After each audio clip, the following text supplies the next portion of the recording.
Thanks for joining Let It Fly Disc Golf, and in today's video, we're going to talk about your feet work. Not like that. Stay tuned.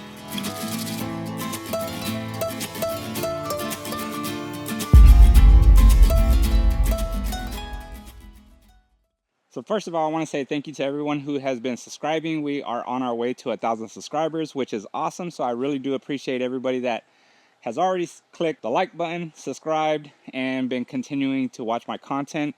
If you're new to the channel or if you are returning, please hit that subscribe. It really does help out the channel. Let's get into it. So why is your feet work so important to your actual throw? Regardless of whether we're throwing a standstill or if we're running up and doing our X step to get our throw where we want it to end up. Well, this is all about setup. If you don't set up your body properly, we don't know where the disc is going to come out. Now, the idea is we want our momentum to be coming forward and not leaking left or right. If we can do this consistently, then we're going to get consistent results. Now, I'm going to talk about a couple of things that could be causing issues. We're going to first go over what I think is the best type of walk up and why, and then we'll cover some of the issues that most people usually fall under. We're also going to look at some pros and see what they have in consistency as well. When it comes to the position that we want our feet in, we don't want to be completely straight like this. This does help because it does allow you to get your weight transfer from your back foot to your front foot. It does also allow you to get maximum mobility right here. But what it causes our arm to want to go this way and not this way. So to maximize that, the way this works, our back leg is behind the toe and our front leg is in front of it. Now you can kind of offset this just a little bit, but the general idea is that we want most of our leading leg to catch all of that momentum coming forward, and this allows the disc to stay straight this way. And if your feet are landing like this, or even worse, like this, then your tendency is probably more further out this way, and you're probably throwing a lot more overstable disc than you need to, because you know the disc is going to come out this way and then it needs to finish back this way. You want your trailing leg to stay on this side of the stick. You want your lead leg to stay on this side. Start with both feet this way, and you're going to step over. You're going to keep this foot behind the stick, and then you're going to land with your foot front. Now, there's a lot of other things that we're going to cover in this video that's important with this, but that's the general idea.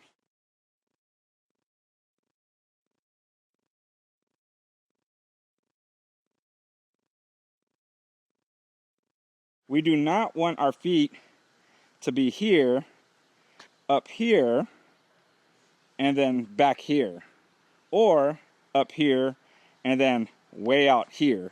Okay, it's going to cause a lot of issues, but that's the general idea that you want for your X step. Or in this case, if you're doing a standstill, this is the spacing that we want for our feet. Let's talk about your stride. Now, when I talk about your stride, there's a couple things. There's two things that can cause issues, and these are the things that I want you to keep an eye on. When we step here and we step over our pole, we want to make sure that our hips are facing this way.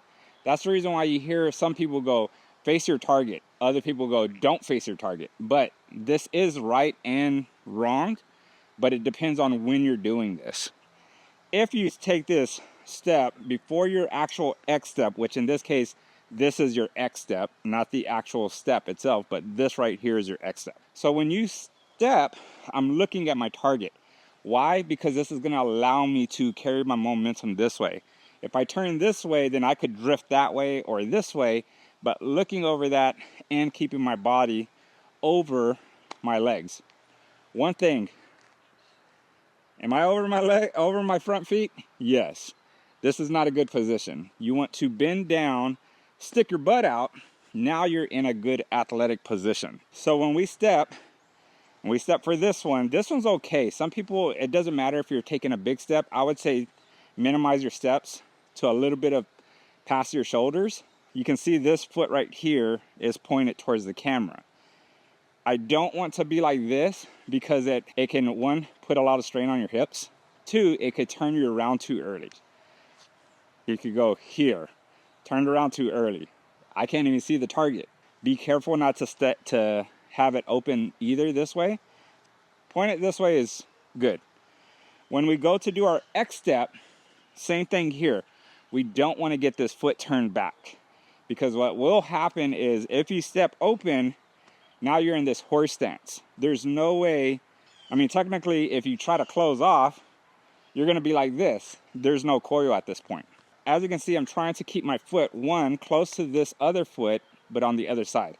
This is not the same as this.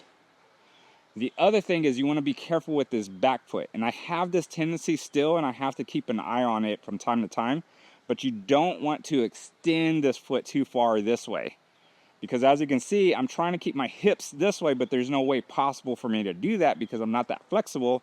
Now my hips are pointing back a little too early. Key adjustments. Make sure that this foot is basically perpendicular to your shot. Your other foot is as close to the front foot, but at least past it. We don't want to extend it because this will keep our hips this way. Now, when we go to stride, here's another important factor. If you're not too flexible, and I'm not saying that if you are flexible, you should do this either, but you don't want to extend, right? You're no longer in an athletic position. You're beyond that, okay?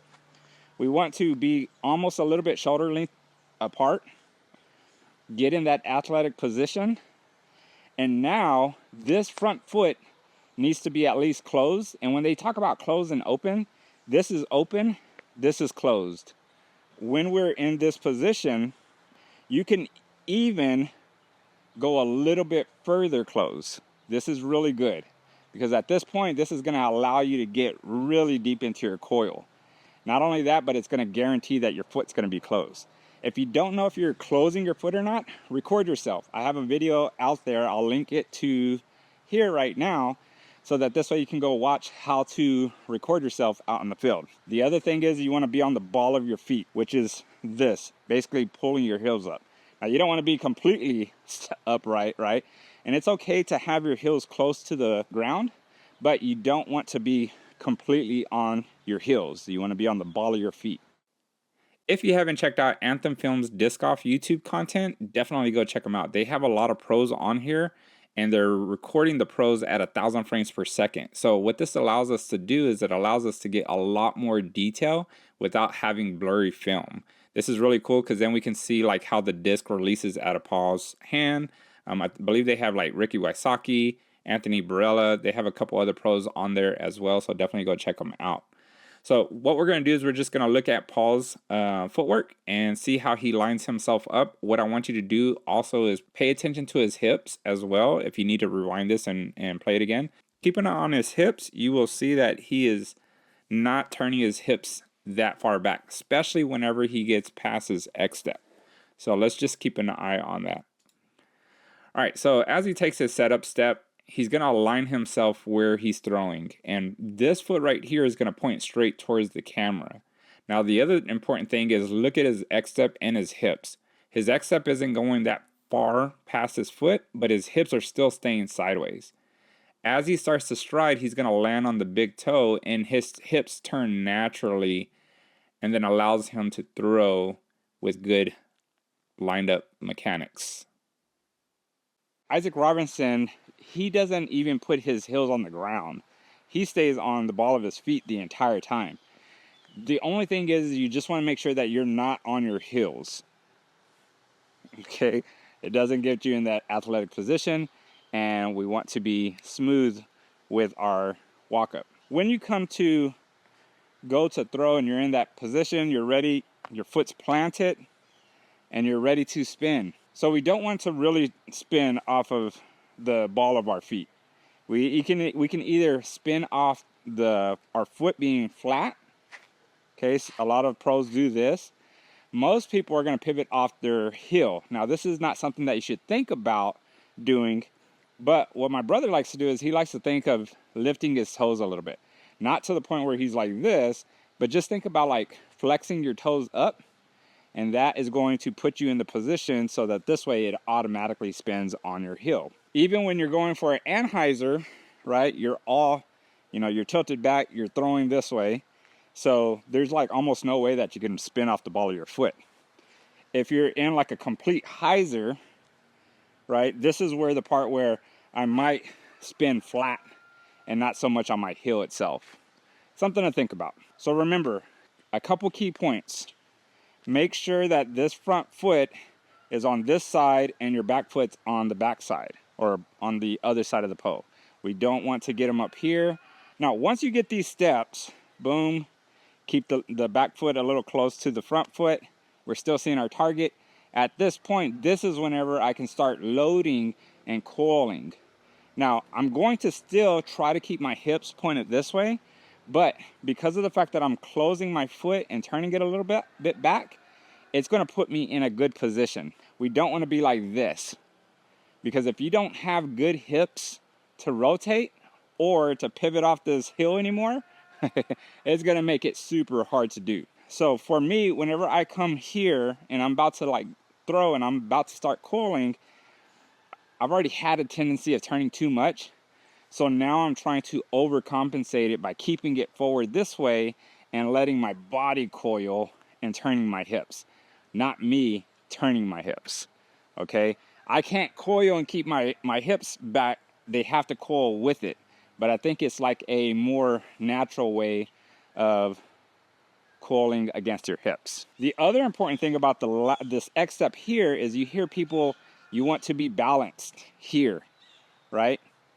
If, for instance, you're here and you go here, that's super hard to be balanced, okay?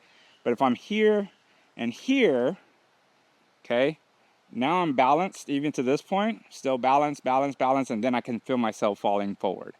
If you have a tendency with the front foot opening, think about landing with your toe, your big toe. When you go here, you're landing with your big toe. If you're opening too much, you can see there's no way I can keep my knee straight, right? I guess you could, but I'm trying to think about landing on the inside of that toe. Boom. Now I can throw the hip down and then I can fire through. Now, if you have good momentum going forward, okay, then it's going to be easier to transfer your weight when you plant. But for right now, once you get your feet work good, then start working on the timing and get it more fluid. Start slow, then ramp your way up. It feels weird. It feels like if you already have these bad habits and then you're trying to incorporate this, it feels weird to close this part off. The way I had to overcome some of this is it made me feel like I was walking like this. Okay, like where my hips, I'm trying to keep my hips pointed this way. It doesn't look like that, but in my mind, that's the way it felt.